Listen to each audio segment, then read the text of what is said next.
আমাদের জননেত্রী শেখ হাসিনাকে হত্যার উদ্দেশ্যে যে গ্রেনেড হামলা হয়েছিল, সেদিন নিহত হয়েছিল আমাদের কিশোরগঞ্জের কৃতি সন্তান আইবি রহমান সহ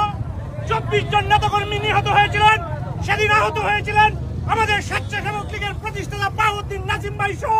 কিশোরগঞ্জ হুসেনপুরের গণমানুষের নেতা মশিউর রহমান হুমায়ুন ভাই সহ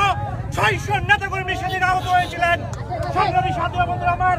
আজকের এই গ্রেনেড হামলার প্রতিবাদে কিশোরগঞ্জ জেলা স্বেচ্ছাসেবক লীগের উদ্যোগে কেন্দ্রীয় সভাপতি কাজী মেজবাউল সাচ্চু ভাই এবং আফজালুর রহমান বাবু ভাইয়ের নির্দেশে আজকের এই মিছিলে যারা উপস্থিত হয়েছেন সকলকে ধন্যবাদ জানিয়ে আজকের মিছিলে